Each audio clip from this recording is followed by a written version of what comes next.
आप देख रहे हैं ग्लोबल इंडिया टीवी। अपनी बयानबाजी के लिए हमेशा चर्चा में रहने वाले मध्य प्रदेश के पूर्व मुख्यमंत्री दिग्विजय सिंह अपने एक दिवसीय निजी दौरे पर इंदौर पहुंचे। इसी कड़ी में उनके द्वारा मीडिया से चर्चा कर बताया गया कि 10 वर्षों तक वह मुख्यमंत्री रहे, लेकिन 2003 तक एक भी दंगा नहीं हुआ। उदाहरण देते हुए उन्होंने बताया, वरिष्ठ नेता द्वारका प्रसाद मिश्रा ने कहा था कि मुख्यमंत्री की इच्छा के बगैर प्रदेश में दंगे हो ही नहीं सकते हैं। जिस तरह से दंगे हुए हैं, इसकी जवाबदारी प्रशासन जिला एसपी की होती है। जब बाबरी मस्जिद गिराई गई थी, उस समय भी मैंने दंगे नहीं होने दिए। मेरे द्वारा कानून के तहत जो भी धार्मिक सद्भावना फैलाता है उसे मैं गिरफ्तार करवाता था, चाहे वह हिंदू हो या फिर मुसलमान। सभी को न्यायपालिका के तहत दंडात्मक कार्रवाई की जाती थी। जिस तरह से दंगे हुए हैं वह पूरी प्रशासनिक प्रणाली पर प्रश्न चिन्ह खड़ा करता है, क्योंकि उनका खुफिया तंत्र फेल हो गया। भारतीय जनता पार्टी धार्मिक भावना का एक हथियार के रूप में उपयोग कर राजनीति करती है। पूरे मामले में जांच होना चाहिए। पत्थर कहां से आए, रूट क्यों चेंज किया गया। इस बात से दुखी हूं कि प्रधानमंत्री मोदी किसी की उंगली से खून निकल जाता है तो वे ट्वीट कर देते हैं, लेकिन देश में जिस तरह से दंगे हो रहे हैं उनका कोई भी ट्वीट या बयान अभी तक सामने नहीं आया है। प्रदेश में कुछ लोग साधु का भेष धारण कर भड़काऊ भाषण दे रहे हैं, तो वहीं कुछ मुस्लिम संगठनों पर भी सवालिया निशान खड़े करते हुए बीजेपी का साथ देने की बात कर रहे हैं। मैं 10 साल तक मुख्यमंत्री रहा और पंडित द्वारका प्रसाद मिश्रा जी मुझे हमेशा कहते थे कि प्रदेश का मुख्यमंत्री जब तक नहीं चाहेगा तब तक कभी दंगे नहीं हो सकते, और ये पूरी जवाबदारी प्रशासन की होती है। जिला कलेक्टर और जिला एसपी इसके लिए पूरी तरह से जिम्मेदार होते हैं। क्या कारण है कि उस समय जबकि बाबरी मस्जिद गिरने के बाद मैं मुख्यमंत्री बना, 2003 तक दंगे क्यों नहीं हुए? क्योंकि मैंने, चाहे हिंदू हो चाहे मुसलमान हो,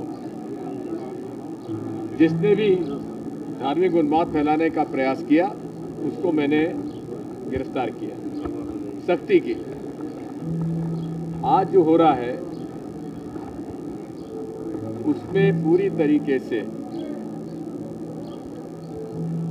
प्रशासकीय तंत्र की असफलता है, और भारतीय जनता पार्टी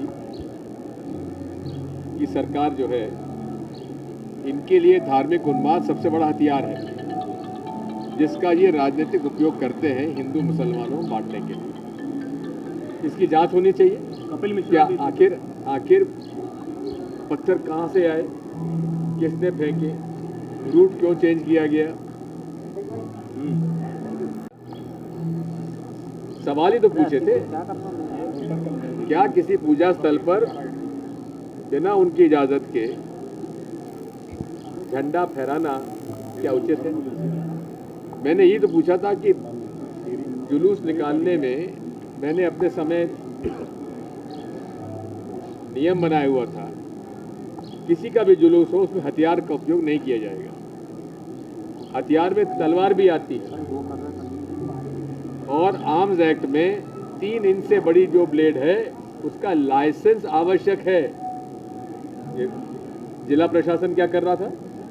अवैध हथियार, तलवारें वहाँ पे अगर थी, चाहे मुसलमानों का जुलूस हो चाहे हिंदुओं का जुलूस हो, उसमें हथियारों का उपयोग पूरा बंदिश है। बिल्कुल हथियार लेने की इजाज़त नहीं देनी चाहिए थी। देश में और भी यही है कि पूरे तरीके से प्रायोजित है, और मुझे इस बात का दुख है कि मोदी जी अगर किसी की उंगली में चोट लग जाती है तो उस पर ट्वीट कर जाते हैं, बयान दे देते हैं, लेकिन पूरे देश में ये कुछ लोग जो अपने आप को साधु कहलाते हैं, खुलेआम बलात्कार की बात कर रहे हैं, खुलेआम भड़काने वाली बातें कर रहे हैं, उन पर मुकदमा दायर नहीं हो रहा है। दंगे फसाद हो रहे हैं, प्रधानमंत्री जी चुप है। ये सब प्रायोजित है। पैटर्न आप देखते हैं सर देश भर में? निश्चित तौर पर पैटर्न है, पूरी तरह से प्रायोजित है, और भारतीय जनता पार्टी और ऐसे कुछ मुस्लिम संगठन हैं जो कि पूरे तरीके से भारतीय जनता पार्टी से मिलकर खेलते सर आपको अरेस्ट करने की मांग हो रही है। वाले भाषण हो रहे थे, उन पर कार्रवाई क्यों नहीं हुई? सूचना तंत्र क्या कर रहा था? रघुवंशी समाज का रामनवमी जुलूस शांतिपूर्ण निकल गया, वहां कुछ नहीं हुआ, फिर यहां क्यों हुआ? और एक ही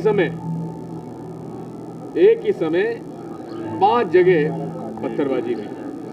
ये सब चीजों की जांच होनी कपिल मिश्रा भी थे खरगोन में, किस तरह से देखते हैं? क्या मैं तो इस बात को कह चुका हूं कि इसकी भी जांच होना चाहिए, क्योंकि बीकन गांव का भाषण मैंने सुना, टोटल भड़काने वाला था।